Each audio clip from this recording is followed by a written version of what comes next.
प्यारे बच्चों नमस्कार। जुड़ जाएंगे सभी बच्चे। स्वागत है आप सभी का आपके प्यारा सा यूट्यूब चैनल, प्यारा सा स्टडी प्लेटफॉर्म, आपके दिलों में बसने वाला यूट्यूब चैनल, आपके दिलों में बसने वाला आपका प्यारा सा स्टडी प्लेटफॉर्म साइंस संग्रह में मैं वापिस आप सभी का स्वागत करता हूं। सबसे पहले क्षमा चाहता हूं आप सभी बच्चों से। इंटरनेट धोखा दे दिया, साथ नहीं दिया, बेवफा निकल गया। और बहुत अच्छी क्लास स्टार्ट हुई थी और उसमें वो व्यवधान हो गया बच्चों, पर कोई बात नहीं है। हम उस सेशन को करेंगे संडे को। अब संडे को यानी परसों हम लोग करेंगे शाम 6 बजे से धमाकेदार सेशन वापिस होगा। कोई बात नहीं। ए- एक बार गिरने से गिर थोड़ी गए, है ना।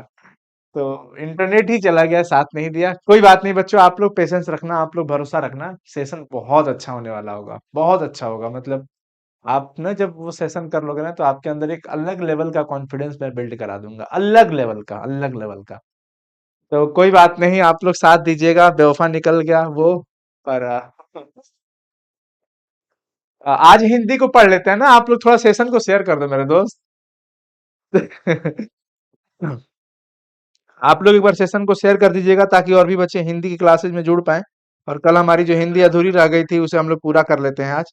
ठीक है। ठीक है। हाँ बच्चों, बोलो जी। Join now. हमने टेलीग्राम पे शेयर कर दिया। आप लोग भी शेयर कर दीजिए एक बार। एक बार आप लोग भी शेयर कर दीजिए। और आज हम लोग वापिस पढ़ लेते हैं इंपॉर्टेंट सा सेशन को, जो कि बहुत इंपॉर्टेंट है।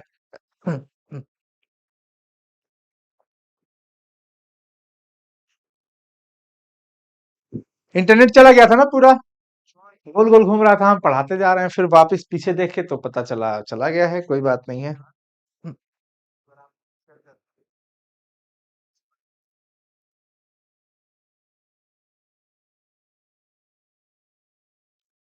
चलिए जी। सर वो तो मोए मोए कर गया सर। हाँ, कर गया वो तो मोए मोए। नहीं हो पाया, इंटरनेट की वजह से थोड़ा सा दिक्कत हो गया है। चलो बच्चों, स्टार्ट करते हैं। वापिस हम लोग हिंदी पढ़ते हैं। कल हम लोगों ने पढ़ा था जूठन चैप्टर तक। आज कंप्लीट निपटा देते हैं हिंदी को। यानी कल हम कह सकते हैं कि हम लोगों ने कल गद्यखंड की चीजों को पढ़ा था, आज काव्यखंड में निपटाएंगे। लेकिन उससे पहले हंसते हुए मेरा अकेलापन एक डायरी है। हंसते हुए, एक सेकंड। हंसते हुए, बस बने रहिएगा। हंसते हुए मेरा अकेलापन, हंसते हुए मेरा अकेलापन,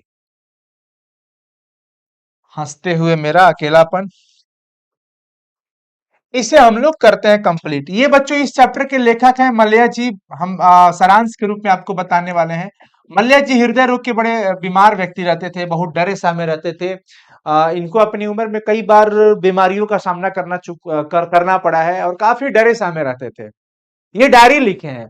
जो हंसते हुए मेरा अकेलापन है चैप्टर, ये डायरी है बच्चों। जैसे आपने पढ़ा कि अलग अलग चैप्टर कोई कहानी है, कोई क्या कहते हैं, क्या एकांकी है, कोई निबंध है। उसी प्रकार से ये जो चैप्टर है हंसते हुए मेरा अकेलापन, यह एक प्रकार की डायरी है। अब डायरी लिखना बड़ा कठिन होता है, क्योंकि डायरी आप कई बार देखे होंगे, कुछ लोग होते हैं जो आपके आसपास भी होते हैं और वो अपनी डेली डेली कॉपी लिखते हैं, यानी डायरी लिखते हैं। इसका मतलब ये है कि वो प्रतिदिन की गतिविधियों को उसमें लिखते हैं। अब सबसे बड़ी बात यह है कि लिखने वालों के अंदर इतनी ताकत जरूर होनी चाहिए, आत्मबल ये होना चाहिए कि भाई वो अपनी सिर्फ अच्छाई को ना लिखे, वो बुरा कर्म भी अगर कर रहा होता है तो उसे भी लिखना पड़ता है। समझ आया? आया समझ?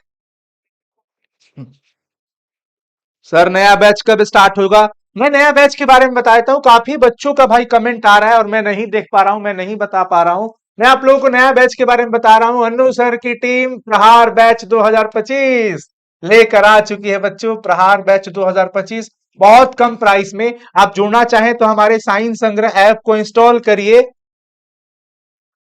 साइंस संग्रह ऐप को इंस्टॉल करिए और जाइए 9155181020 नंबर पे कॉल करिए आप।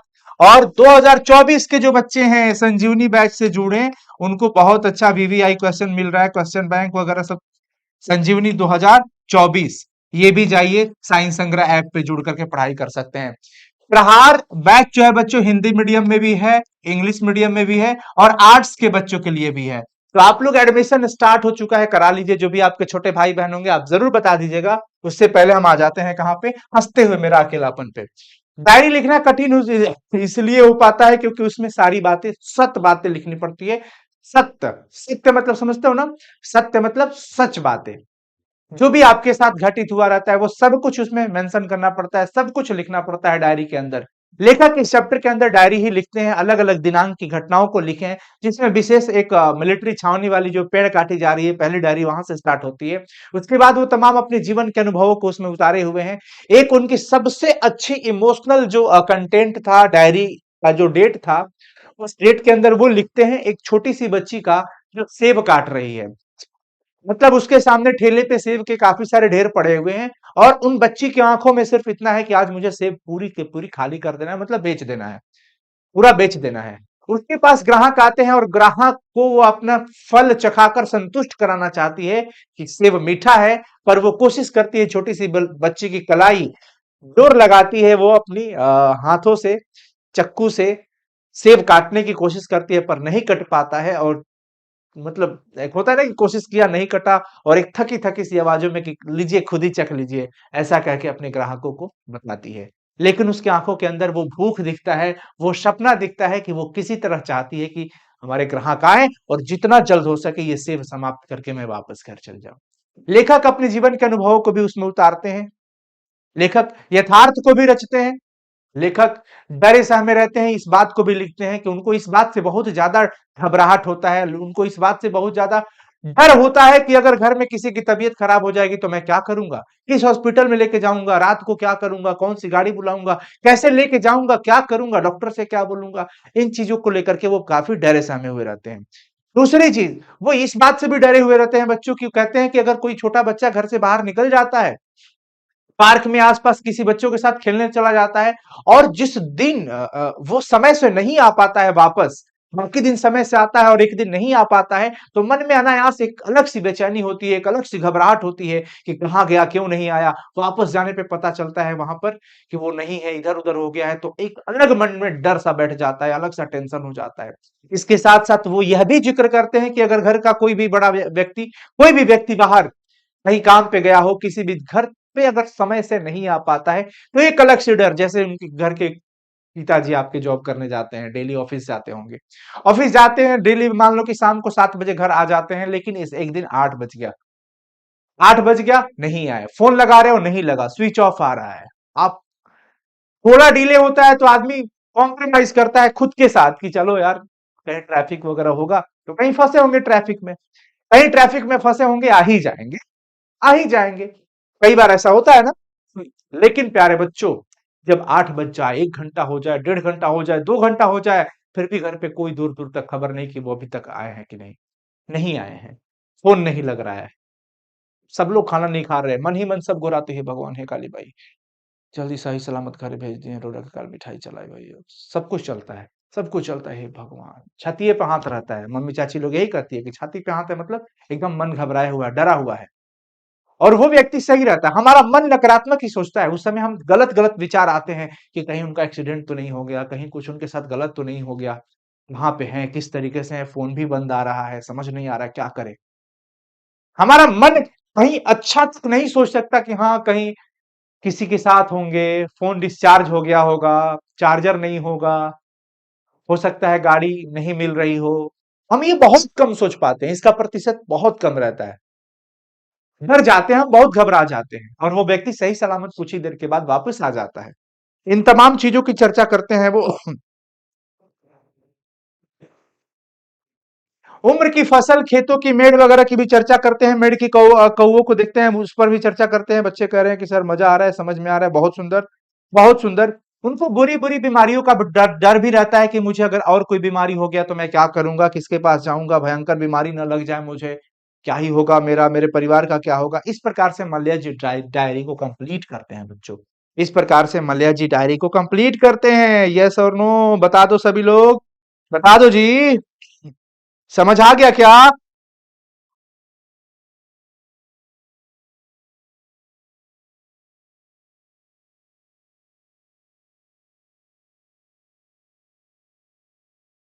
ऐसा नहीं है, ऐसा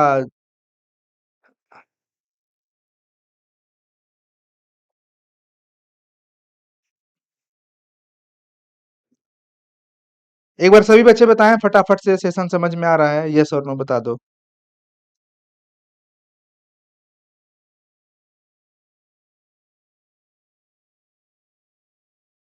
अभी इंटरनेट चल रहा है ना कि चला गया भाई?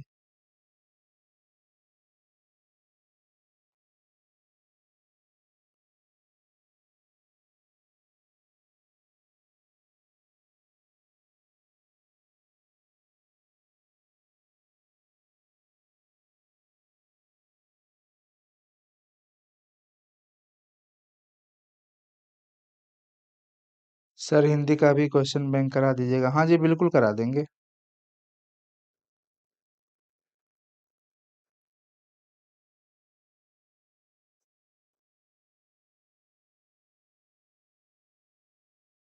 बिल्कुल करा देंगे बच्चों, बिल्कुल करा देंगे, परेशान मत होइए, बिल्कुल करा देंगे।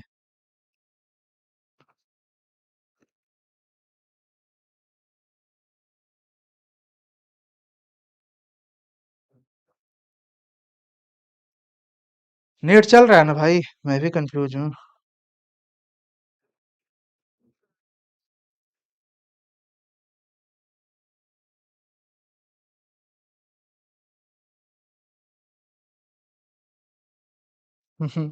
ट्रेन जैसी दौड़ है इंटरनेट। चलो बच्चों, आगे चलते हैं। अब हम अगर बात करते हैं अगला चैप्टर की, जिसका नाम है तिरिच। क्या नाम है? तिरिच। तिरिच जो है उदय प्रकाश जी की रचना है। किसकी रचना है बच्चों? उदय प्रकाश जी। उदय प्रकाश जी। तिरिच जो है एक प्रकार की कहानी है। और उदय प्रकाश जी की जो रचना है तिरिच, वो क्या है बच्चों? कहानी है। कहानी। इस कहानी के अंदर एक विस्थापर की चर्चा होती है। विस्थापर, जिसके बारे में ये बताया जा रहा है कि वो एक भयानक विषैला जानवर होता है, जंतु होता है, जो किसी को काट लेता है तो उसकी मृत्यु 24 घंटे के अंदर निश्चित हो जाती है। इसमें लेखक होते हैं, लेखक के पिताजी के आधार पर ये घटना है जो आधारित है। इसमें लेखक का एक मित्र होता है जिसका नाम होता है थानू। क्या नाम होता है मित्र का? थानू नाम होता है उसका। और ये बड़ा मदद करता है इनको। जब उनके पिताजी को तिरछ काट लेता है तो गांव के लोग आते हैं, झाड़ने फूकने वाले सब आते हैं, देखा जाता है। शाम के वक्त होता है, बहुत भीड़ इकट्ठी रहती है और पिताजी इनके, ऐसा है कि इनके घर पे कुछ लोन उनका चक्कर था, पिताजी को शहर जाना पड़ता है। अगले दिन पिताजी शहर जाते हैं, लेकिन शहर जाने के क्रम में इनको बीच में एक ट्रैक्टर मिलता है गांव से। ट्रैक्टर के माध्यम से वो चले जाते हैं। उनके गांव के कुछ दोस्त मित्र होते हैं जिस जो इनको मदद करते हैं। कब? जब तिरछ काटने की वजह से इनको अगले दिन चक्कर वगैरह आने लगता है, पेशाब करने के लिए उतरते हैं, बीच में इनको धतूरा पिला दिया जाता है। बहुत लंबी कहानी है, मैं आपको बहुत शॉर्ट में बता रहा हूँ। इस प्रकार से वो ऐसे लुढ़कते लुढ़कते किसी भी तरह से चले जाते हैं, शहर में चले जाते हैं। शहर पहुंचते हैं तब तक वहां इनका खूब नशा चढ़ जाता है। अब नशा किस चीज का होता है ये बाद में क्लियर हो पाता है कि धतूरे का नशा होता है या जो तिरिच काटा था उसका नशा था, उसका जहर था। उसका जहर अगर शरीर में पूरी तरह से फैल जाए तो ऐसा कहा जाता है कि वो मृत्यु निश्चित है। अगर तिरिच काट करके वापिस पेशाब करके उस पे लौट जाए तो जिसको काटा है उसकी मृत्यु निश्चित है, ऐसा कहा जाता है। अगर कोई उसे तुरंत जला दे, खत्म कर दे तिरिच को, तो वो बच सकता है, या फिर कुएं में जाके तुरंत नहाना पड़ता है। ये सारी चीजें, लेखक को बहुत बुरा बुरा सपना आता था। लेखक को दो ऐसे जानवर थे जो बराबर सपने में डराते थे। वो थे कौन? हाथी और तिरिच। हाथी से तो लेखक सपनों में किसी तरह बच निकलते थे, लेकिन तिरिच से नहीं बच पाते थे। तिरिच उनको हमेशा पीछा करता था। ऐसा लगता था कि जान ले लेगा उनका। तिरिच से बचने के लिए सपनों में लेखक हमेशा चीखते थे, चिल्लाते थे, ताकि चीख कर चिल्ला करके भी मैं सपने से बाहर आ जाऊं और इस मैं डर से हमेशा हमेशा के लिए बाहर आ जाऊं।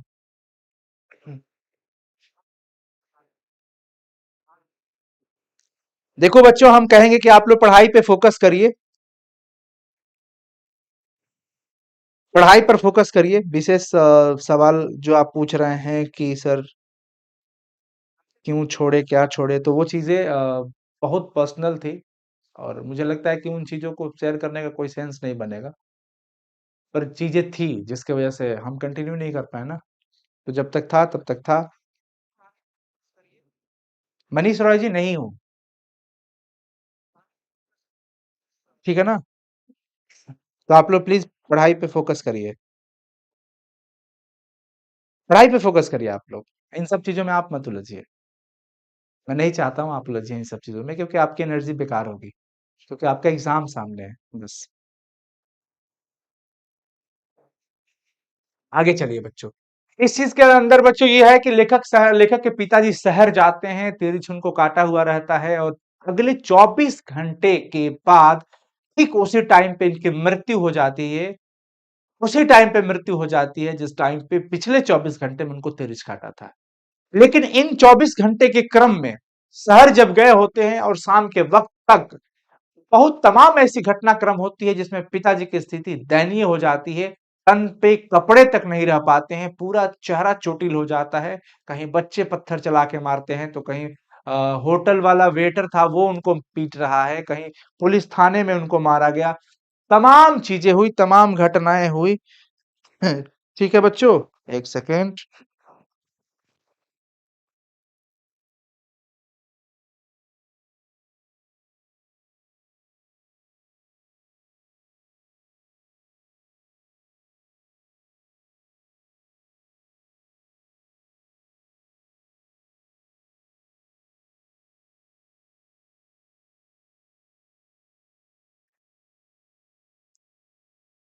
ठीक है ना बच्चों, तमाम घटनाएं होती है और मतलब अंततः उनके पिताजी की मृत्यु हो जाती है। एक शहर पर आधारित ये घटना है कि गांव का व्यक्ति शहर जाता है, जाना नहीं चाहता है, शहर जाने से कतराता है और जाता है तो मौत आ जाती है, खत्म हो जाता है। हालांकि ये बहुत लंबी चैप्टर है, बहुत लंबी कहानी भी है इसके अंदर। शिक्षा चैप्टर के अंदर प्रवेश करते हैं। मैं आपको सिर्फ सारांश पे चर्चा कर रहा हूँ। शिक्षा चैप्टर, जो कि एक प्रकार का क्या है बच्चों, संभाषण है। और इसको लिखने वाले हैं जे कृष्णमूर्ति जी। जे कृष्णमूर्ति जी, जे कृष्णमूर्ति जी। ठीक है ना, जे कृष्णमूर्ति जी। शिक्षा एक प्रकार का संभाषण है बच्चों। शिक्षा चैप्टर के अंदर यही शिक्षा मिलता है कि हमें सिर्फ physics, chemistry, bio, Hindi, English, sociology, political science, geography, history पढ़ने से काम नहीं चलेगा। हमें सिर्फ ये पढ़ने से काम नहीं चलेगा, हमें वास्तव में शिक्षा का मतलब समझना होगा। जय कृष्णमूर्ति जी कहते हैं कि शिक्षा का सही मतलब ये होता है कि हम एक ऐसा स्वतंत्र वातावरण का निर्माण करें जहां हम अपने जीवन के उद्देश्यों को समझ पाए और हमारे हमारी आने वाली पीढ़ी भी उन सब चीजों को समझ पाए। हम कहीं ना कहीं किसी जंजीर में जकड़े हुए रहते हैं, हमारा मानसिकता भी बड़ा वैसा एक नैरो टाइप का हो जाता है कि हमें सिर्फ फिजिक्स पढ़ लेना है, हमें एक विशेष डिग्रियां हासिल कर लेनी है, कहीं नौकरी मिल जाए, पैसे आने लगे, बात खत्म। सिर्फ शिक्षा का मतलब ये नहीं होता और सिर्फ जीवन का एक उद्देश्य ये नहीं होता, सिर्फ शिक्षा के उद्देश्यों में ये भी शामिल नहीं होता। शिक्षा का उद्देश्य बड़ा अलग होता है। कुल मिला के वो पूरे इस चैप्टर के अंदर वो इसी बात पर फोकस किए हैं कि जहां जहां भय है वहां मेधा नहीं हो सकती, जहां भय है वहां मेधा नहीं हो सकती, जहां डर है वहां पर मेरिट नहीं हो सकता। डर को हटाना पड़ेगा, स्वतंत्र वातावरण का निर्माण करना पड़ेगा, तब जाकर के हम एक ऐसी शिक्षा व्यवस्था को भी बना पाएंगे जिससे जीवन के उद्देश्यों का सीधा सीधा संपर्क रहेगा।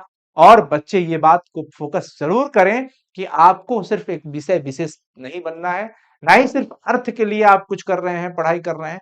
शिक्षा का उद्देश्य तो होता है जीवन को सरवाइव करने के लिए भी शिक्षित होना बहुत जरूरी है। एजुकेशन आज के समय में एक व्यवसाय का धीरे धीरे रूप लेते जा रहा है। परंतु एक चीज ये बहुत बड़ी सच्चाई है बच्चों कि एजुकेशन हर किसी के लिए बहुत जरूरी है। डिग्री की बात बहुत अलग हो जाती है पर शिक्षा का बात बहुत अलग हो जाता है। तो जीवन को सुचारू तरीके से जीने के लिए और जिस प्रकार से दुनिया एडवांस होती जा रही है, टेक्नोलॉजी इस तरीके से बढ़ते जा रहे हैं, कैसे लोगों के पर ये टेक्नोलॉजी राज कर रही है, कैसे हम लोग हैक होते जा रहे हैं, हमारा हम खुद के ही नहीं रह पाते हैं, हमें भी ऊपर से हैक किया जा रहा है, कई सारी चीजें हमें चला रही होती है। तो इन सब चीजों के बीच में शिक्षा का बहुत जरूरत है। लेखक इस बात के अंदर, इस चैप्टर के अंदर पूरा फोकस इसी बात पे किए हैं कि हमें सिर्फ आर्थिक शिक्षा मतलब शिक्षा का ये उद्देश्य नहीं होना चाहिए कि हमें सिर्फ पैसा कमाना है, हमें कोई विषय का एक विशेष प्रोफेसर बन जाना है। पढ़िए, ये ज्ञान की चीजें है, पढ़ना चाहिए, परंतु सिर्फ ये नहीं होना चाहिए। तो शिक्षा का उनके मतलब में मेन यही चीज है कि हम जब अपने जीवन के उद्देश्यों को समझ पाए और उसे पूरा करने के लिए हर एक कदम उठा पाए, वही मूल शिक्षा है। और ये तब पॉसिबल होगा जब हम स्वतंत्र वातावरण बनाएंगे, भय मुक्त वातावरण, भय युक्त नहीं, भय मुक्त वातावरण, स्वतंत्र वातावरण बनाएंगे, तब होगा पॉसिबल। आगे चलिए बच्चों, काव्यखंड के अंदर प्रवेश करते हैं और काव्यखंड के अंदर मैं आपको पूरा चैप्टर कंप्लीट करा देता हूं। सबसे पहला हम लोग पढ़ने जा रहे हैं कड़बक, जो कि जायसी जी की रचना है। जायसी जी, मलिक मोहम्मद जायसी जी। मलिक मोहम्मद जायसी जी ने ये जो काव्य रचा है बच्चों, ये पद्मावती से लिया गया है और इसके अंदर दो कड़बक है। कड़बक एक में वो कहते हैं अपनी दशा को लेकर के तुलनात्मक रूप से तुलना करते हैं। कहते हैं कि इस ब्रह्मांड में बहुत अच्छी अच्छी चीजें हैं, बहुत अच्छी अच्छी चीजें हैं, बहुत अच्छी अच्छी, लेकिन कलंकित है। दाग उसमें भी है, दोष उसमें भी है, अपजस उसमें भी है। तो इसका मतलब ये नहीं है कि अगर उसमें थोड़ी बुराई आ गई तो वो पूरी तरीके से बुरा हो जाता है, ऐसा कुछ नहीं है। चेचक बीमारी से ग्रसित थे वो, एक आंख से थे, एक ही आंख से वो देख पाते थे। वो कहते हैं कि हम एक आंख के हैं, फिर भी हमारी रचना को पूरी दुनिया ने पढ़ा, हमें पूरी दुनिया जानती है, यही हमारे लिए धन्य है। वो तमाम उदाहरण देते हैं, तमाम उपमा देते हैं, अपनी तुलना करते हैं। वो कहते हैं कि समुद्र सागर इतना बड़ा होता है, इतना बड़ा होते हुए भी अपार है, असूच है। वो सुमेरु पर्वत की बात करते हैं, सुमेरु पर्वत जिस पर तीर चलाया जाने पे तीर चलाते ही क्या हो रहा है, वो सोने का बन जाता है और आकाश को छूने लगता है। चंद्रमा, चंद्रमा को चांद जैस जग विधि अवतारा, चंद्रमा को भी विधाता ने इस धरा पर अवतरित किया है। प्यारे बच्चों, दाग चंद्रमा में भी है। आम, आम में जब तक कहते हैं ना कि आम में जब तक वो क्या कहते हैं बच्चों, लगता है चेप ना लगे तब तक सुगंधित नहीं होता है। यानी हर अच्छी चीजों में दोष है। एक ही आंख के हैं वो, एक ही आंख से पूरी दुनिया को समझ गए हैं, पूरी दुनिया को परख गए हैं। कौन? मलिक मोहम्मद जायसी जी। अगर हम जायसी जी की बात करते हैं बच्चों, जायसी जी भक्त काल के कवि हैं। भक्त काल, भक्त काल के कवि हैं।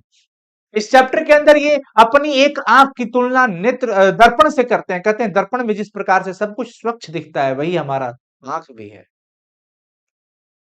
पूरी तरह से ये बात बताते हैं। इसके अलावा कहते हैं कि मैं इस कविता की एक एक शब्दों को खून की लेई से लगा करके पीड़ा से हरे, मैं इन हर एक शब्दों को खून की लेई से, रकत की लेई से लगाकर जोड़ा हूं। जो इसे पढ़ेगा उसे प्रेम की पीड़ा का अनुभव होगा। प्रेम का पीर कवि इन्हीं को कहा जाता है। ठीक है जी।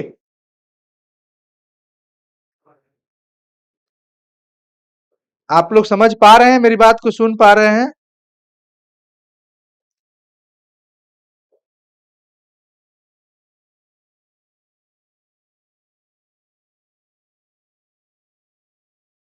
समझ पा रहे हैं बच्चों? समझ पा रहे हैं, हाँ या ना बता देंगे।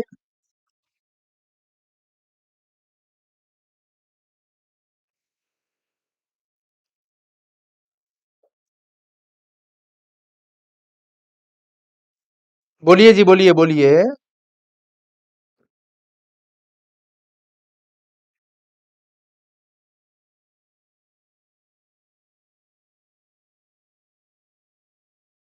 यस, वेरी नाइस बच्चों। दूसरे कड़बक के अंदर वो यही बात कहते हैं कि मैं इन कविता के एक एक शब्दों को रक्त की लेई लगा करके जोड़ा हूं। मैं यही चाहता हूं कि हमारी ये काव्य जो है, हमारी ये जो रचना है, अंतिम निशानी के रूप में रहे। पद्मावत के वो कोई भी, ना राजा रतन सेन न रहे, कोई ना रहा, ना वो सूगा रहा, तोता रहा है, कोई रहा? बताइए सभी लोग। ना वो राघव चेतन अलाउद्दीन रहे, ना ही रही पद्मावती रानी, ना ही पद्मावती रानी रही। अगर कुछ रहा तो सिर्फ कोई न रहा जग रही कहानी। इस बात से ये सीखने को मिलता है बच्चों कि एक न एक दिन ये शरीर से आत्मा को अलग हो जाना है। माटी का ये बना शरीर माटी में ही मिल जाना है।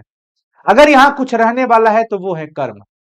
अगर कर्म जैसा हमारा होगा, परिणाम वैसा होगा, और हमारा कर्म ही है जो हमारा असली साथी होता है। जो जैसा करता है वैसा पाता है, जैसी करनी वैसी भरनी। कभी कहते हैं जायसी जी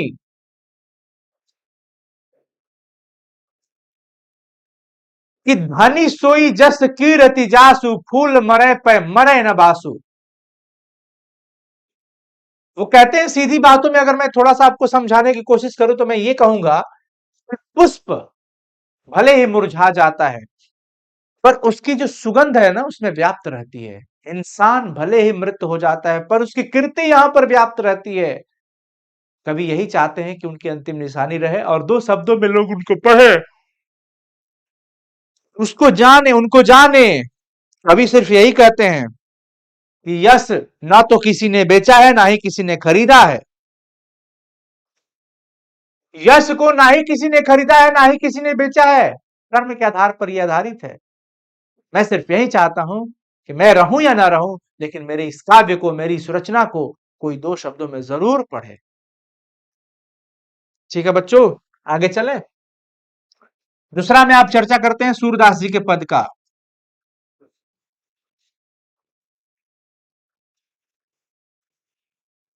सूरदास के पद की बात करते हैं बच्चों। सूरदास जी का पद क्या कहता है? सूरदास जी कृष्ण जी के बड़ा बहुत अलग लेवल के भक्त थे, कृष्ण मार्गी।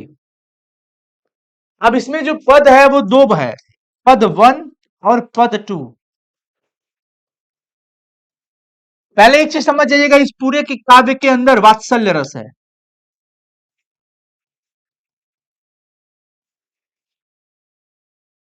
वात्सल्य रस है बच्चों।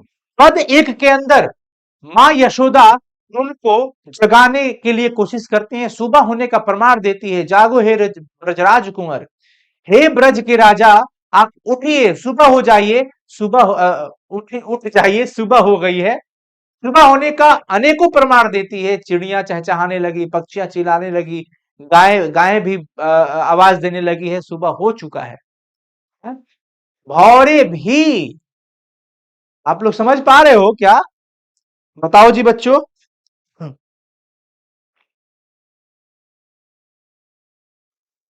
हाँ सर, समझ आ रहा है। सुबह होने का प्रमाण दे रही है, वो कह रही है कि चंद्रमा, चंद्रमा मलिन हो गया है और सूर्य प्रकाशित हो गया है, यानी कि सूर्योदय हो चुका है। आप उठिए, जागिए हे ब्रज के राजकुंवर जी, जागिए।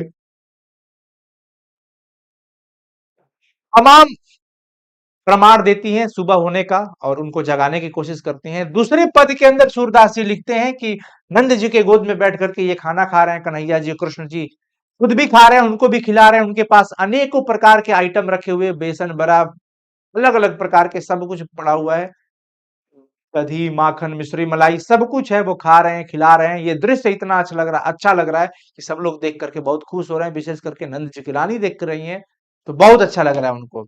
सूरदास जी की यही इच्छा है कि बस जिस थाली में ये खा रहे हैं उस थाली का जूठन हमें मिल जाए केवल। जिस थाली में भोजन कर रहे हैं कृष्ण जी का सिर्फ जूठन हमें मिल जाए, उनकी भक्ति का हमें पुण्य प्रताप मिल जाएगा, बस इतना मैं चाहता हूं। कौन चाहते हैं बच्चों? सूरदास जी। तो सूरदास जी का सिर्फ उनको जूठन चाहिए। क्या चाहिए? जूठन। अब चलो बच्चों, ये आप समझ गए होंगे सभी लोग, कोई दिक्कत वाली बात इसमें नहीं है। अब आप पढ़ने जा रहे हैं तुलसीदास जी का पद। तुलसीदास जी का पद, तुलसीदास जी के पद में अम्ब शब्द का संबोधन किया गया है, अम्ब। और अम्ब शब्द का अर्थ क्या होता है? माँ। और माँ यहाँ पे कौन होंगी भैया? सीता जी। कौन? सीता जी। मुझे सोए हुए 3-4 दिन हो गया है बच्चों, बस कुछ चीजें, नींद काफी आता है, पर कोई बात नहीं, पहले आपको पढ़ा लूं। क्या कह रहे हैं बच्चे?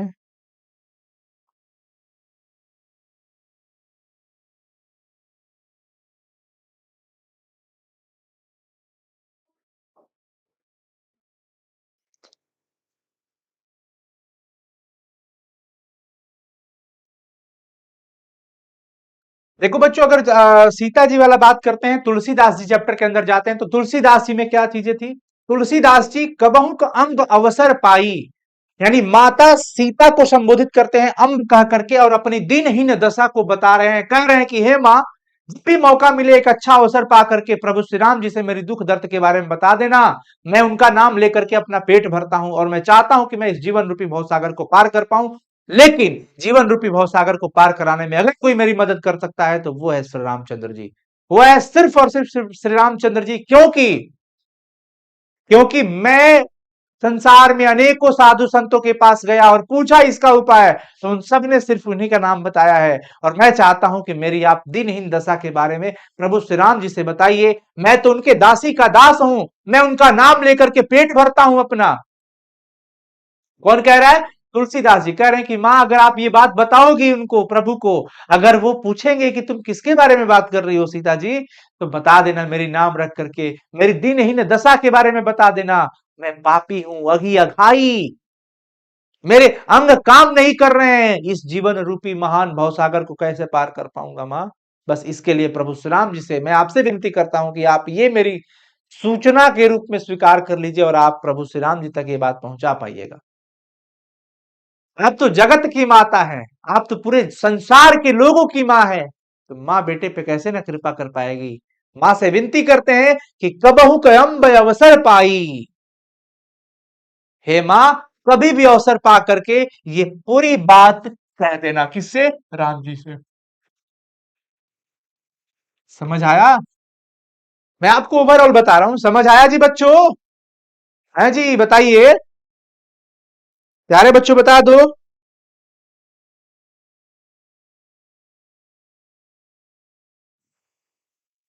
कमेंट आप लोग का, थोड़ा मेरा इंटरनेट भी बहुत आज स्लो चल रहा है। चलो बस मैं ये चाहता हूँ कि इस सेशन में इंटरनेट साथ दे दे ताकि चीजें सही हो जाए। जय श्री राम, जय श्री राम, ये सब नारेबाजी कर रहे हैं बच्चे। पढ़ाई पे फोकस कर लो बच्चा। उन्हीं की चर्चा हो रही है, राम जी की ही चर्चा हो रही है और तुलसीदास जी की, माता सीता जी की चर्चा हो रही है। Yes yes yes yes yes yes yes, समझ आ गया, समझ आ गया, समझ आ गया। Very nice. तो बच्चों, यहां पर अगर आपसे किसी भी तरह का सवाल हो तो अम्ब वाला सवाल जरूर याद रखिएगा, बिल्कुल ध्यान रखिएगा। तुलसीदास जी की भी यही इच्छा है कि मुझे श्री राम जी की भक्ति मिल जाए। मैं उनके वो उनके दरवाजे पे जाकर के हठी की तरह, जिद्दी की तरह बैठे पड़े हैं कि बस वो आ जाए और हमारा काम हो जाए।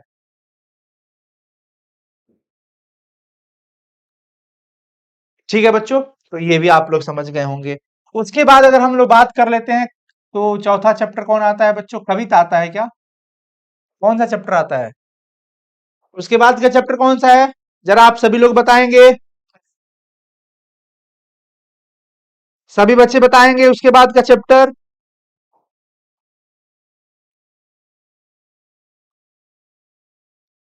ला ला ला ला ला ला ला ला ला ला ला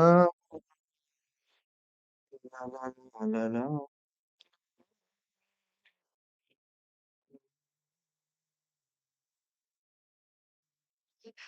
छप्पय, वेरी नाइस। छप्पय है नाभादास जी की रचना। उसके बाद की रचना है छप्पय। उसके बाद आता है कवि भूषण जी की। छप्पय चैप्टर के अंदर बच्चों दो दो महान संतों की चर्चा है और ये रचना करने वाले कौन है? नाभादास जी। कौन है बच्चों? नाभादास जी इसके रचनाकार हैं। और इसमें कबीर जी की चर्चा होगी और सूरदास जी की चर्चा होगी। कबीर जी के विषय में ये क्या लिखते हैं? कबीर जी का ऐसा मत है कि अगर आप जीवन रूपी भवसागर को पार करना चाहते हैं, भक्ति विमुख, यानी भक्ति से मुख मत मोड़ो। जो भक्ति से मुंह मोड़ेगा इस जीवन रूपी भवसागर को पार नहीं कर पाएगा। भक्ति से विमुख होकर के योग यज्ञ दान व्रत भजन ये सब तुच्छ हो जाएगा। गुरु नानक जी की भी आपने ये पढ़ा होगा कि राम नाम बिनु बिरथे जग जन्मा। क्लास 10th की हिंदी में काव्यखंड का सबसे पहला काव्य यही था पद में। गुरु नानक जी भी यही कहते हैं कि अगर आप जीवन रूपी भवसागर को पार करना चाहते हैं तो आपको राम का नाम की वाणी पे सवार होना चाहिए, वाणी पे हमेशा उस जुबान पे होना चाहिए। उसी प्रकार से कबीर जी कहते हैं कि भक्ति से विमुख नहीं होना चाहिए, भक्ति से मुंह मत मोड़ो। ऐसा करके योग यज्ञ दान व्रत भजन ये सब तुच्छ है। मन चंगा तो कठौती में गंगा। वो कहते हैं कि भेदभाव भी नहीं, ना तो किसी की पक्षपात, कुछ भी नहीं। कबीर जी ना तो चारों वर्णों में, ना ही छह दर्शने में, किसी में विश्वास नहीं करते हैं। सूरदास जी को लेकर के नाभादास जी का ऐसा मत है कि सूरदास जी की जो रचना होती है इतनी शानदार होती है, इतनी शानदार कि भाई कहा नहीं जा सकता कितनी शानदार होती है। कितने अच्छे अलंकार होते हैं, कितनी अच्छी तुक होती है, पढ़ने के बाद लयबद्ध होता है। नेत्र से हीन होने के बावजूद भी इन पर ईश्वर की ऐसी कृपा है कि उनके विषय में सब कुछ रचित करते हैं। ये रसना प्रकाशी अपने जीवों से प्रकाशित भी करते हैं। ईश्वर की दिव्य दृष्टि है इनके ऊपर। सूरदास जी की रचना को पढ़ करके कौन कवि, कोई ऐसा कवि नहीं है जो इनकी कविता को सुन करके अपना सर ना हिलाए। यानी इनकी रचना इतनी सुंदर होती है, इनकी काव्य इतनी अच्छी होती है कि इनकी रचना को पढ़ने वाला भी अपना सर हिलाने लगता है। सूर कविता सुन कौन कवि, है? सिर चालन वाला, सिर चालन मतलब समझते हो, सिर हिलाने वाला। इनकी कविता इतनी लयबद्ध होती है और शानदार होती है। समझ आ गया? समझ आ गया जी बच्चों?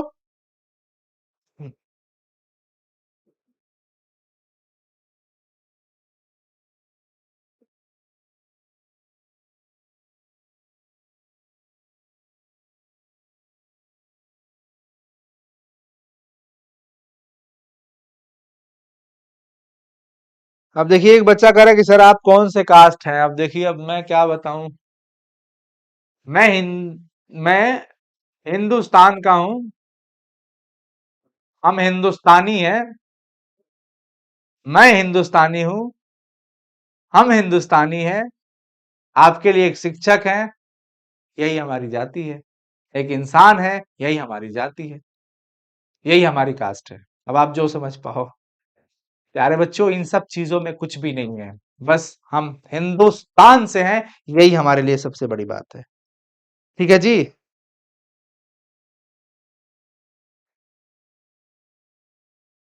अगले क्लास में सर हैबर विधि से अमोनिया कैसे बनता है पढ़ा दीजिएगा। बता दिया हूं ना। जो इन सब चीजों में कुछ भी नहीं है। बस हम हिंदू।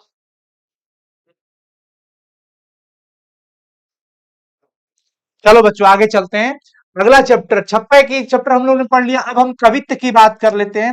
कवित्त के अंदर भूषण जी की चर्चा होती है और भूषण जी दो महान हस्तियों पे चर्चा करते हैं। एक एक शिवाजी पर। ठीक है ना? सुन पा रहे हैं आप सभी लोग?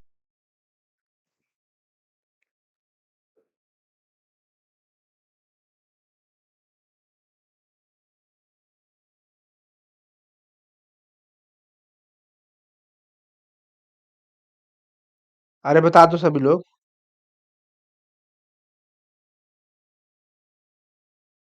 बहुत सुंदर। देखो बच्चों, इसके अंदर भूषण जी शिवाजी की वीरता का बखान करते हैं। भूषण जी को एक्चुअली उनकी भाभी भाभी से भी नहीं पड़ता था, घर में भी विशेष लोगों से नहीं पढ़ पाता था। और एक बार वो आए इनके यहाँ तो इनको आश्रय मिला और यहाँ पे रहने लगे। भूषण जी वीर रस के कवि माने जाते हैं। उनकी काव्य में ज्यादा वीर रस ही देखने को मिलता है। भूषण जी रचना में अपना पहली जो रचना होती है उनकी, इसमें वो शिवाजी के वीरता का बखान करते हैं। तमाम चीजों की उपमा देते हैं, तमाम चीजों की उपमा देते हैं। इस पर इसका राज है, जिस प्रकार से कंस पर कृष्ण का राज है, जिस प्रकार से दावा द्रुम पर इनका राज है। तमाम चीजें होती है। मैं पुस्तक के अंदर आप लोगों को पढ़ाया हूं। उसी प्रकार से मलेच्छ वंश पर शेर शिवराज है, शिवाजी का राज है। तमाम अनुभव देते हैं, तमाम उसमें देते हैं, वो उपमा देते हैं, चर्चाएं करते हैं कि जिस प्रकार से इन पर इसका राज है, जिस प्रकार से उसका उस पे राज है, उसका इस पे राज है, उसी प्रकार से मलेच्छ वंश पर अगर किसी का राज है तो वो सिर्फ और सिर्फ शिवाजी का राज है। पहली जो चर्चा होती है, ये सारी चीजें उसमें उपमा के रूप में मिलती है। दूसरा में छत्रसाल के तलवार की बात करते हैं कि भाई छत्रसाल, आपके जो तलवार है ना, निकसत म्यान, जब म्यान से तलवार निकलती है तो ऐसा लगता है कि अंधकार को चुरते हुए जैसे एक प्रलय सा मच जाता है। आपकी तलवार बड़ी खतरनाक है। शत्रु जब तलवार के सामने पड़ते हैं तो एकदम प्रतिभटक कटक केते काटी काटी, ऐसे है ना? आप लोग लाइन लिख पाओगे? आप लोग लाइन लिख पाओगे ये वाला? प्रतिभटक कटक कतीले केटे केते काटी काटी। मतलब यहाँ पे पूरी काव्य के अंदर आपको छत्रसाल की तलवार की वीरता की बखान मिलेगी। शत्रु आ जाए तो नागिन की तरह लपक लपक करके अपने शत्रुओं को ये तलवार काटता हुआ मिलेगा। उनके गलों को काट करके मतलब मुंडन की माला को रुद्र उनका क्या कहते हैं, काल की देवी कालिका देवी को कलेवा प्रदान करने वाली यहाँ पे चीजें चर्चा कर रहे हैं भूषण जी। यानी कि इन तमाम चैप्टर के अंदर आप दो हस्तियों पे सुनोगे, एक तो शिवाजी के वीरता की बखान और दूसरा छत्रसाल जो कि क्षितिपाल के पुत्र थे। लाल छत्रसाल क्षितिपाल, लाल क्षितिपाल छत्रसाल महाबाहुबली, यानी क्षितिपाल के लाल छत्रसाल आप तो महाबाहुबली है। कहां ले बखान करूं तेरी करवाल को, कहां तक तुम्हारी तलवार का बखान करूं। तुम्हारी तलवार तो ऐसी है कि शत्रु के गले पे जाती है तो नागिन की तरह लपक लपक के सबका गर्दन उतार देती है, काट देती है। ऐसा लगता है कालिका, काल की देवी कलिका देवी को मतलब कलेवा के रूप में ये गले प्रदान किए जाएंगे। ये सारी चीजें हैं बच्चों उस चैप्टर के अंदर।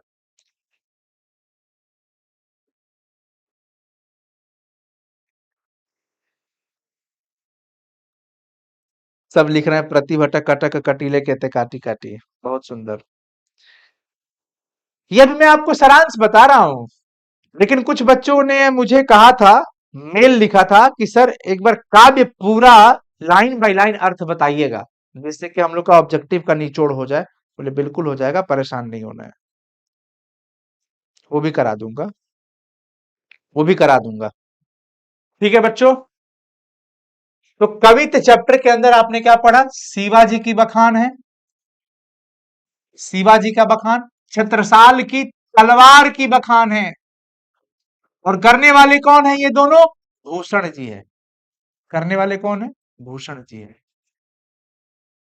अब चलो इसके बाद तुमुल कोलाहल कलह में, जो कि रामायणी से लिया गया, रामायणी से लिया गया, और लिखने वाले कौन है, जयशंकर प्रसाद जी, जयशंकर प्रसाद जी। कामायनी एक महाकाव्य है बच्चों, और यहीं से लिया गया है ये चैप्टर, जिसका नाम है तुमुल कोलाहल कलह में।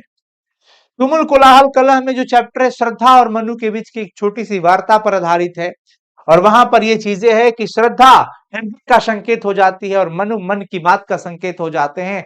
और हर उलझन में, हर विपरीत परिस्थितियों में, हर संघर्षों में, जहां इनका मन थक सा जाए, विकल हो जाए, व्याकुल हो जाए, चंचल हो जाए, ऐसी परिस्थितियों में श्रद्धा हृदय की बात हो करके उनको प्रसन्नता, शांति, सुकून देने की बात करती है।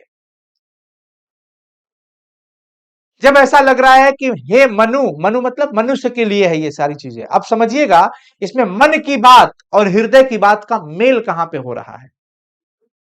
मन यानी कि बड़ा चंचल जब हो जाए, सा जाए, नींद खोज रहा हो, उस परिस्थिति में हृदय, श्रद्धा कह रही है कि मैं उस परिस्थिति में आपके लिए मलय पर्वत से आती हुई उस हवा की तरह हो जाऊंगी और आपको बहुत आराम दूंगी, यानी कि प्रदान करूंगी, शांति, सुकून, सब कुछ मिलने वाला होता है।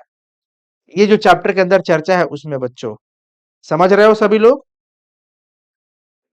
आज मेरा बर्थडे है, देखो आप लोग का कमेंट इतना तगड़ा तगड़ा अजीब अजीब आ रहा है ना, इतना अजीब अजीब कमेंट आ रहा है कि मैं क्या कहूं।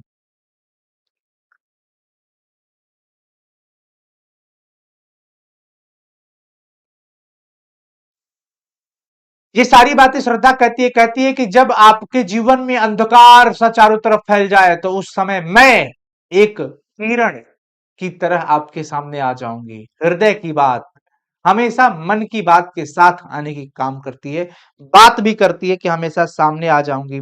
जब आपका मन चंचल हो जाए, विकल हो जाए, नींद का पल खोज रहा हो, तो मैं मलय पर्वत से आती हुई हवाओं की तरह हो जाऊंगी। जब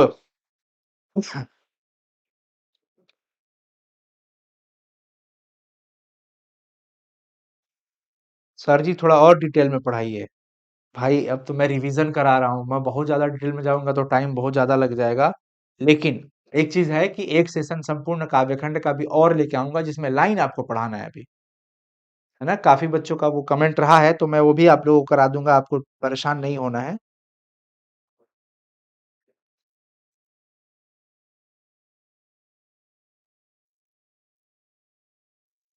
अब सुन लीजिए बच्चों, कहती है कि हे मन, भटकते हुए मरुस्थल में जहां चातकी पानी के बूंदों के लिए तरसती है, मैं वहां पर सरस बरसात की तरह हो जाती हूँ। स्वाति नक्षत्र में, स्वाति नक्षत्र में चातकी जो है किसके लिए तरसती है दोस्तों? पानी के बूंदों के लिए। किस नक्षत्र में? स्वाति नक्षत्र में। वर्ष में वो उसी टाइम में पानी पीती है। मरुस्थल की चर्चा करती है कि जब किसी व्यक्ति के लाइफ में एक ऐसा पल आ रहा हो, जैसे लग रहा हो कि जीवन कष्ट की अग्नि में मरुस्थल की तरह धधक रहा हो, तो उस समय बारिश ही है, सरस बरसात ही है जो आपके मन को आनंदित कर सकता है। जब ऐसा लग रहा है कि आप चारों तरफ से पवन की ऊंची दीवारों में घिर गए हैं, आपके लिए कोई दीवार रुक नहीं सकती है, बंद हो गया है आपका जीवन, मानव जीवन झुलसने जैसा हो जाता है, तब मैं बसंत ऋतु की तरह हो जाऊंगी और आपको वहां पर भी शांति प्रदान करने वाली हूं। जब ऐसा लग जाए कि आपके जीवन में गहरी निराशा का बादल छा गया है, तब मैं वहां पर करुणा भरी कमल के समान हूं। जब आपको ऐसा लग रहा है कि आपके जीवन में, जब आपके जीवन में गहरी बादल निराशा की जब छा जाए, तो मैं वहां करुणा सी कमल की तरह हो जाऊंगी, जिस पर भंवरे गूंजते रहते हैं, जिस पर भंवरे गूंजते रहते हैं। यानी कि इस चैप्टर के अंदर बच्चों श्रद्धा जो है, श्रद्धा यानी हृदय की बात, मनु मन की बात पर देखिए, हाँ, हम हर एक परिस्थिति में वो यही कह रही है कि हम आपके साथ हैं। आपकी व्याकुलता, आपकी चंचलता, थकान, आपका जीवन रुक रहा हो, चारों तरफ निराशा हो, तो निराशा में आशा की तरह हम हैं। यानी कि श्रद्धा और मनो, ये एक छोटा सा अंश है कामायनी का बच्चों, कामायनी का छोटा सा अंश है। तो मैं समझता हूं कि आप लोग काफी हद तक समझ पाए होंगे, काफी हद तक समझ पाए होंगे। समझ पाए हैं तो बताइए, सभी लोग समझ पाए हैं तो बताइए फटाफट से। यस सर, समझ पाए हैं, बहुत सुंदर, बढ़िया। अब देख लीजिए बच्चों, उसके बाद उषा चैप्टर आता है शमशेर बहादुर सिंह जी का, उषा चैप्टर। उषा चैप्टर के अंदर सूर्योदय के पहले वाले काल की चर्चा करते हैं लेखक कवि शमशेर बहादुर सिंह जी। कहते हैं कि सुबह सूर्योदय से पहले की जो लालिमा और नीलिमा आकाश में छा जाती है ना, क्या अलग आनंदित सौंदर्य वाला दृश्य होता है, जिसको देख करके मन ऐसा करता है कि सिर्फ देखते ही रह जाएं। ऐसा लगता है कि जो काली सील पर लाल केसर रगड़ के धो दिया गया हो, वैसी लालिमा छाई रहती है, और नीले शंख के समान पवित्र नीलिमा छाई हुई है इसके अंदर। सुबह के लीपे हुए चौके की तरह ओश की बूंदे दिख रही है, गिर रही है, कहां? आसमान से। ऐसा है जैसे हमारे घरों में चौका को सुबह लीपा जाता है जहां खाना बनता है, और कुछ पल तक वहां हमारी मम्मी मम्मी चाची दीदी लोग हमें पैर नहीं रखने देती है कि पैर रखने पे दाग हो जाएगा। उसी प्रकार से ये सुबह का उषा का सौंदर्य का चर्चा करते हुए कहते हैं, कौन? शमशेर बहादुर सिंह जी, कि यह उषा का जो काल है, ये जो सौंदर्य है, ये जो देखता है देखता ही रह जाता है, ये उसकी जादू है।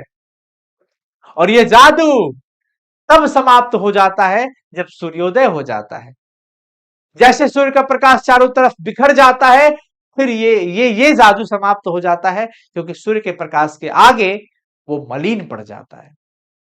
समझ आ गया होगा बच्चों? समझ आ रहा है आप लोगों को? बता दीजिए जी, कमेंट काहे नहीं बढ़ रहा है मेरे अंदर, मेरे फोन के अंदर? हाँ, कमेंट अजीब अजीब कर रहे हैं लोग, अजीब अजीब कमेंट कर रहा है सब बच्चा लोग। अंशु रानी काहे रो रही हो भाई? आसमान की बुलंदियों पर नाम हो आपका, चांद की धरती पर मुकाम हो आपका, हम तो रहते हैं छोटी सी दुनिया में, पर खुदा करे सारा जहां हो आपका। क्या बात है जी, वाह वाह। ये लिखते हैं कौन? RDX Prince Kumar. RDX Prince Kumar के लिए भाई ताली बजनी चाहिए, ताली बजनी चाहिए आपके लिए, क्योंकि आपने कमाल की लाइन लिखी है। किसके लिए लिखे हो? अगर हमारे लिए किसी के लिए भी लिखो, बहुत अच्छी बात लिखे हो, बहुत तगड़ी बात लिखे हो। चलो बच्चों, अब हम चलते हैं पुत्र वियोग चैप्टर के अंदर। पुत्र वियोग के अंदर कवयित्री सुभद्रा कुमारी चौहान जी का एक लड़का रहता है, पुत्र होता है, असामयिक निधन हो जाता है। एक माँ अपने बेटे के लिए तरसती रह जाती है, इस उम्मीद में कि मेरा बेटा पाएगा। ये बात उसको पता है कि ये कभी नहीं वापस आ सकता है, कभी नहीं वापस आ सकता है। चारों तरफ खुशी का माहौल बना हुआ है, लेकिन एक माँ अपने खोए हुए खिलौने को लेकर के इंतजार कर रही है। खोया हुआ खिलौना से तात्पर्य उनके बेटे की असामयिक निधन की है। वो कहती है कि उस बच्चे को हम बड़ा, एक माँ वैसे भी अपने बच्चे को बहुत कष्ट से पालती है, बहुत कष्ट से पालती है, 9 महीने कोख में भी रखती है।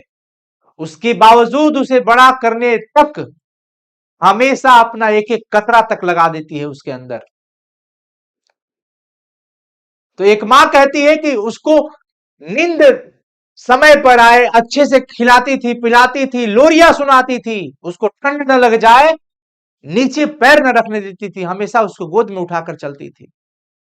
उसके लिए कहां कहां नहीं जाती थी, हर जगह शीश नवाती थी, दूध नारियल बतासे चढ़ाती थी, बच्चों की दुआएं मांगती थी, अपनी बेटे की लंबी आयु की कामना करती थी। लेकिन खोया हुआ खिलौना उनका वापस नहीं आया। यह सत्य है कि मृत्यु बहुत बड़ी अटल सत्य है। यह सत्य है कि मृत्यु अटल सत्य है, उसे झूठलाया नहीं जा सकता। और यह सत्य है, और यह भी सत्य है कि मृत्यु अटल है। यही सत्य है। इसलिए मृत्यु के दौरान, मतलब आप ये समझिए ना कि ये वो पल होता है जो अंदर से हर किसी को झकझोर देता है, तोड़ मरोड़ देता है। परंतु ये सिर्फ एक व्यक्ति के साथ नहीं है, हर किसी के साथ है। इसलिए कुछ दिनों में थोड़ा अंदर विश्वास सा हो जाता है कि चलो क्या ही कर सकते हैं, इस पर अपना अधिकार नहीं है। व्याकुल एक माँ अपने मन को नहीं समझा पा रही है, कहती है बेटा खोकर कैसे मन को समझा पाऊं, नहीं समझा पा रही। भाई बहन बाप भले तुम्हें भुला सकते हैं, लेकिन एक माँ कैसे भूल सकती है? माँ नहीं भूल सकती है। सब कुछ करती थी उसके लिए, क्या नहीं करती थी। लेकिन फिर भी मेरा खोया हुआ खिलौना अब तक मेरे पास नहीं आया, लौट कर वापस नहीं आया। समझ आ रहा है बच्चों? समझ आ रहा है? कोई दिक्कत? मेरे प्राण व्याकुल हैं, तड़प रहे हैं। मैं जानती हूं वापस नहीं आ सकता, लेकिन फिर भी आस लगाए बैठी हूं। अगर पल भर को वो मेरे पास आ जाता तो मैं उसे समझाती कि भैया इसी तरह माँ को छोड़ करके कहां चले गए थे, मत जाना कहीं।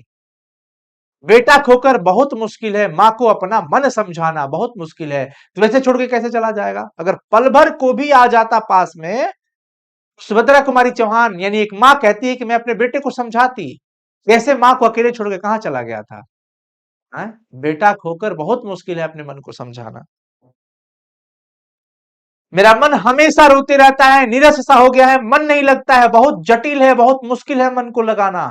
यह जानते हुए कि एक बार को भी, अगर यह जानते हुए कि वो कभी वापस नहीं आ सकता, अगर एक बार को भी मेरे पास आ जाता तो मैं उसे खूब समझाती, गले से लगाती, खूब प्यार करती, बताती उसे कि देखो भाई बहन भले तुम्हें बुला सकते हैं, पिता भले तुम्हें बुला सकता है, पर रात दिन के जो साथी माँ है वो तुम्हें कभी नहीं बुला सकती। रात दिन की साथी माँ कभी नहीं बुला सकती। प्यारे बच्चों, ये चैप्टर भी आप लोगों को समझ में आ गया होगा। आ गया है? Yes sir. यानी 8 चैप्टर हम लोग का, मतलब मैं आपको अभी सिर्फ रिवीजन करा रहा हूँ, सिर्फ रिवीजन करा रहा हूँ। आप लोगों का कमेंट बड़ा भयानक भयानक रह रहा है। सर इंग्लिश में पढ़ा दीजिए। हाय हाय हाय, ये वाला इंग्लिश में पढ़ा दूं?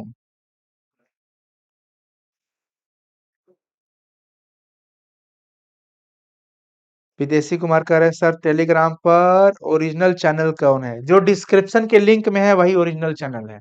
जो डिस्क्रिप्शन के लिंक में है वही ओरिजिनल चैनल है। पूरा करा देंगे सत्यजीत मौर्य जी। सर जी केमिस्ट्री का अंतिम क्लास आधा ही रह गया था, आप अगले क्लास में उसे पूरा करवा दीजिए जल्दी। हाँ कराएंगे भाई, कराएंगे, जल्दी कराएंगे, टेंशन मत लो।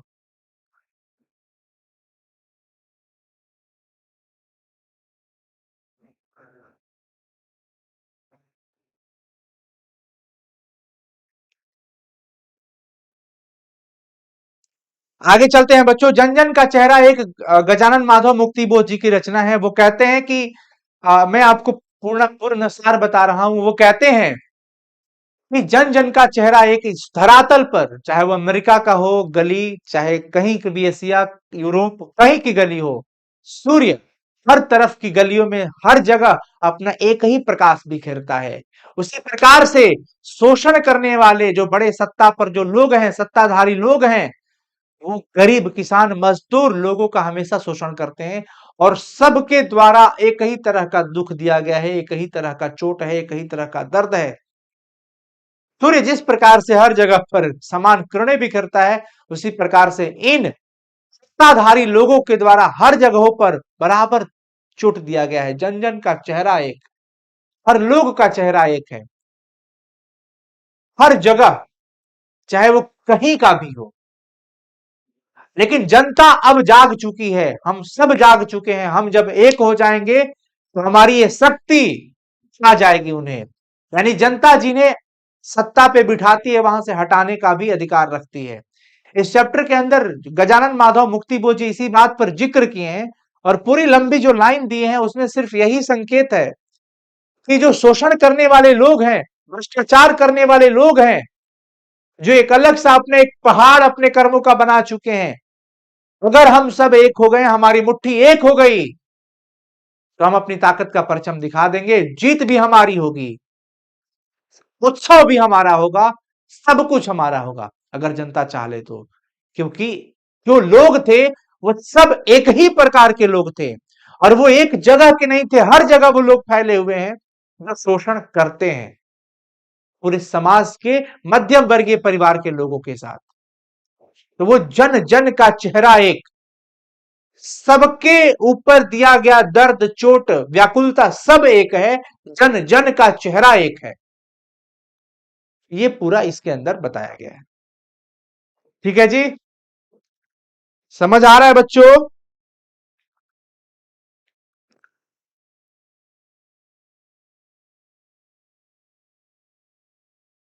समझ आ रहा है ना?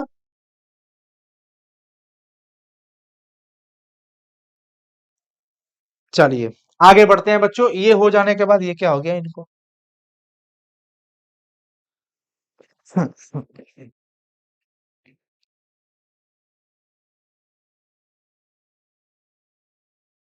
अब अधिनायक चैप्टर जो अब आप पढ़ते हो, अधिनायक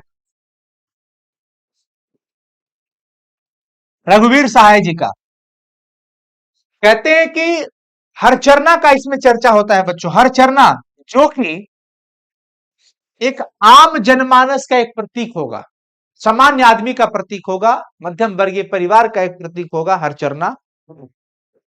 अधिनायक समाज के सत्ताधारी वर्गों पर कमेंट है ये इस चैप्टर के अंदर। कौन है वो लोग, कौन है वो लोग जो हमेशा अपने गाड़ियों पर चलते हैं, अपने लिए तोपों की सलामी दिलवाते हैं, बैंड बाजा बजवाते हैं, राष्ट्रगीत में भला कौन है वो अधिनायक? जब कहा जाता है, गाया जाता है, मैं अभी नहीं गा सकता, उसमें अधिनायक का चर्चा किया जाता है। कौन है वो अधिनायक? अरे वो तो अधिनायक समझ में आता है जो अपनी कुर्बानी देकर के देश की आजादी करवाए हैं, देश को आजाद करवाए हैं, देश को आजादी दिलवाए हैं। लेकिन ये कौन से लोग हैं? ये सत्ताधारी लोग जिसके उत्सव में आई हुई जनता नंगे बूचे नर कंकाल खाली पैर दिख रही है, शरीर कंकाल की तरह दिख रहा है, पेट में भोजन नहीं गया है। ये जनता ही उन्हें चुन करके सत्ता पर बिठाती है और अपने लिए तोपों की सलामी दिलवाता है, झूठा बैंड बजवाता है, सब कुछ करवाता है, मखमल तुरही सब कुछ, पंखे से लेकर के चलता है, छत्ता छत्ता छत्ता समझते हो ना, चवर डुलाए जाते हैं उनके लिए। कौन है ये लोग, कौन है, कहां से आते हैं? लेकिन वहां पर एक राष्ट्रगीत का जो भी पर्व मन रहा था उसमें हरचरना जो कि एक आम आदमी का संकेत बन करके है, नंगे बूचे नर कंकाल, सभी दिशाओं में ऐसे लोग आते हैं, और जिसने उनको ये सत्ता पर बिठाया, सब कुछ प्रदान किया, जिसने किया उसके हाथ में कुछ नहीं आया। और ये बहुत बड़ा काला सच है। नेता लोग किसी के होते नहीं है भाई। नेता लोग किसी के नहीं होते हैं। रघुवीर सहाय जी इस पूरे अधिनायक चैप्टर के अंदर अच्छे से धोया है इन लोगों को। कहते हैं वो अधिनायक समझ में आते हैं भाई, उनके लिए ये शब्द बहुत सही है, पर ये आज के लिए ये अधिनायक कैसे हो गए? ये है कौन लोग जो अपने फायदे के लिए कायदे तक नहीं ध्यान रखते हैं?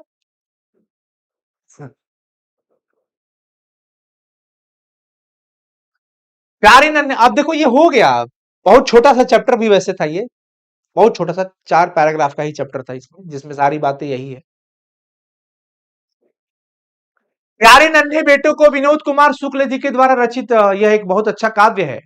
इसमें लोहे की चर्चा है, लोहा को कर्म की प्रतीक बताया गया है। कहते हैं कि मैं अपने बेटा, जब वो उसको कंधे पर लेके चलता हूं तो कहता है मैं तो दादाजी से भी बड़ा हो गया हूं।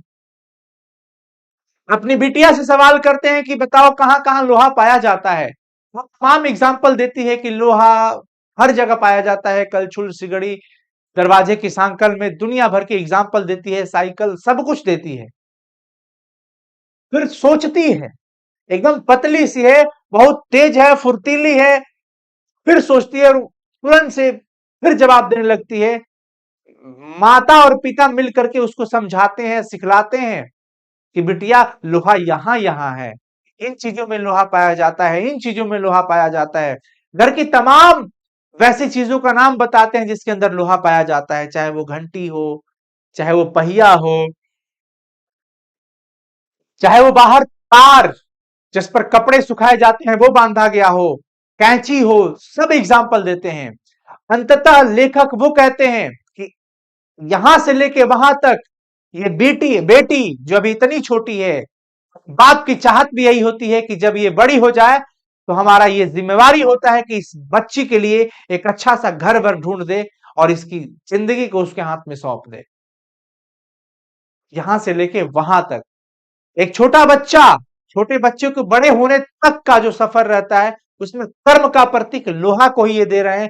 कहते हैं कि हर वो मेहनत कश व्यक्ति लोहा है, हर वो औरत दबी सताई लोहे के समान है, जो अपने परिवार के लिए सब कुछ करती है, चाहे आंधी हो, तूफान हो, गर्मी हो, बरसात हो, ठंडा हो, किसी भी परिस्थिति में वो मेहनत कश आदमी और दबी सताई शोषित औरत हमेशा अपने परिवार के लिए मेहनत करते हैं।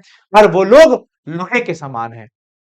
लोहा तो लोहे के अंदर पाया ही जाता है, लेकिन मेहनत करने वाला व्यक्ति भी लोहा से कम नहीं है, वो भी लोहे के सदृश है।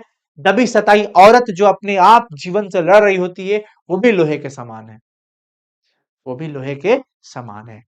हार जीत चैप्टर अशोक वाजपेयी जी की रचना, जो कि गद्य कविता है बच्चों।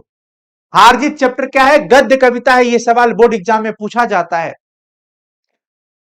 इसमें हार और जीत, जनता उत्सव मना रही है, जनता को नहीं पता किसकी हार किसकी जीत।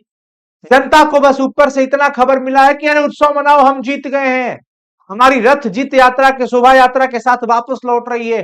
जनता लगी पड़ी है, उत्सव की तैयारी में है, पर किसी को नहीं पता कि हाँ उत्सव क्या है। कई बार आप देखे होंगे मीडिया वगैरह में ऐसा न्यूज आता है कि लोग सड़कों पे उतर गए हैं धरना देने के लिए, मारपीट सब कुछ कर रहे हैं, लेकिन मीडिया कर्मचारी ने पूछा कि आज यहाँ आप किस लिए आए हैं, तो हमें नहीं पता है, हमको सबने बुला रखा तो हम भी आ गए हैं, डंडा पंडा चला रहे हैं। ऐसा क्या सेंस है भाई? आप सड़क पे आ रहे हो, आंदोलन कर रहे हो, पर क्या कर रहे हो, क्यों कर रहे हो, ये आपको नहीं पता।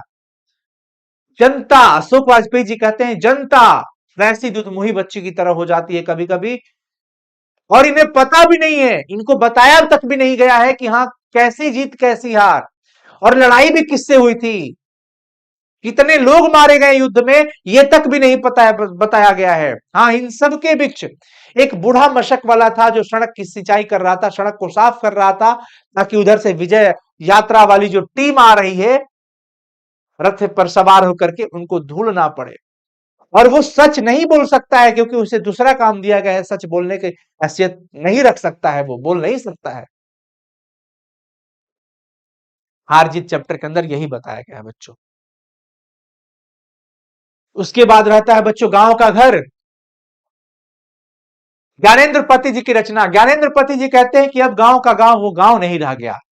पहला एक समय था जब घर के अंदर प्रवेश करते ही बड़े बुजुर्ग, जो भी गांव के अपरिचित लोग हुआ करते थे, बड़े बुजुर्ग लोग हुआ करते थे, चप्पल ऐसे बाहर चौकट की तरफ रगड़ के आते थे, खांसते थे अंदर आने से पहले कि हमारे घर के अंदर बहन बिटिया बहू जो भी है, ये लोग अच्छे से सजग हो जाती है, अपने वस्त्र को भी सही कर लेती है, क्योंकि घर के अंदर वो अपने कंफर्टेबल जोन में रहती है। बाहर से कोई आए तो वो अच्छे से अपना सहज कर रहे, इसलिए बाहर से ही पैर रगड़ दिए जाते थे, चप्पल वगैरह घिस जाते थे, ताकि लग जाता है कि अरे कोई आ रहा है, तो वो तुरंत से अपनी कायदे में आ जाती है। खास कर आते थे लोग। वो गांव जहां हम दूध आता था किसी के यहां से, तो हम लोग डेली वो लगाते थे कि हाँ भाई आज का इतना दूध आ गया, कल का आ गया, ये आ गया, वो आ गया। किचन हुआ करता था, सॉरी, गांव में चौका बर्तन हुआ करता था। आज भी मिट्टी के चूल्हे कई जगह जलाए जाते हैं, लावन जलाए जाते हैं, और वो जो खुशबू आती है, आज वो किचन में तब्दील हो गया है। अब लोग इंडक्शन का इस्तेमाल कर रहे हैं। बदलती दुनिया, बदलते टेक्नोलॉजी, बदलते लोग। जोड़ होड़ लगी है, होड़ लगी है गांवों को शहर बनाने के लिए। अब गांव भी अपना अस्तित्व खोता जा रहा है। कोविड का एक ऐसा समय था जब लोग सब कुछ छोड़ करके गांव में वापस आ रहे थे। वापस जिंदगी ने ऐसा किया कि फिर गांव छोड़ करके शहरों में कमाने के लिए जाना पड़ता है। गांव में पहले पंच परमेश्वर हुआ करते थे, किसी भी तरह का माहौल बिगड़ता था, कोई हिंसा झड़प झंझट हुआ करता था, तो पंच मिल करके जो भी फैसला सुनाती थी वो दोनों पक्षों को मानना पड़ता था, और पंच ही परमेश्वर माने जाते थे। पर आज पुलिस कोर्ट, ये दुनिया जहान हो गया है, पंच परमेश्वर गांव में अब नहीं रहे। पंच परमेश्वर गांव में नहीं रहे। गांव में समय समय पर कीर्तन हुआ करता था, गान बजान सब हुआ करता था। ग्राम गीत का मर्म आपने क्लास 9th के अंदर पढ़ा होगा। हमारे यहां अलग अलग समय पर, होली के समय में फगुआ गावा जाता है, जब फसल कटाई का समय आता है तो चैता गाया जाता है, शादी विवाह के समय पर संस्कार वाले गीत गाए जाते हैं। सब कुछ चलता है। धीरे धीरे ये सब कम होते जा रहा है। धीरे धीरे सब कम होते जा रहा है। सर्कस वाले आते थे, अब वो भी नहीं आ रहे, उनकी भी रोजी रोटी खत्म हो गई जब से टीवी वगैरह का चीजें आ गया। तो गांव अब गांव नहीं रहा। अब तो गांव धीरे धीरे शहर में तब्दील हो रहा है। प्यारे बच्चों, मैं समझता हूं कि मैं आप सभी को शॉर्ट रिवीजन करा पाया हूं। ये बहुत शॉर्ट रिवीजन है, लेकिन पंक्ति पूरी समझने के लिए भी एक सेशन लेकर के आएंगे हम। लेखक परिचय भी अभी लेकर के आएंगे हम। परेशान मत होइएगा। ऑल दी वेरी बेस्ट बच्चों। रविवार को आप लोग जरूर जुड़िए, और जो भी आपके छोटे भाई बहन हैं, आप उससे, अगर वो 2025 में एग्जाम देने वाले हैं तो प्रहार बैच 2025 से वो जुड़ सकते हैं। साइन संग्रह एप्लीकेशन पर जुड़ सकते हैं, ये हमारा नंबर है। और अगर आप क्लास 12th की तैयारी कर रहे हैं, 2024 में आपका एग्जाम है, तो आपको भी संजीवनी 2024 से जरूर जुड़ना चाहिए। टॉपर टेस्ट सीरीज से जरूर जुड़ना चाहिए। वीवीआई क्वेश्चन आंसर है उसके अंदर, टेस्ट सीरीज है उसके अंदर। अब तो प्रैक्टिस का ही गेम है भैया, और अब तो वीवीआई क्वेश्चन पढ़ने का ही समय है। तो आप लोग जरूर ज्वाइन करिए, ऐप को इंस्टॉल कर लीजिए, टेस्ट लगाइए, क्विज लगाइए, संजीवनी ज्वाइन करिए। बहुत कम प्राइस में चीजें हैं आपके लिए, है आपकी तैयारी में मजबूती आ जाएगी। क्लासेज स्टार्ट हो चुकी है। ऑल द वेरी बेस्ट प्यारे बच्चों। कैसा लगा सेशन, कमेंट सेक्शन में कमेंट करके जरूर बताइएगा। फिर मुलाकात होगी आप सबके साथ अगले क्लास में। ऑल द वेरी बेस्ट, जल्द मुलाकात होगी। Bye, take care, love you all. मिलते हैं जी। कमेंट जरूर करिएगा बच्चों। Bye bye.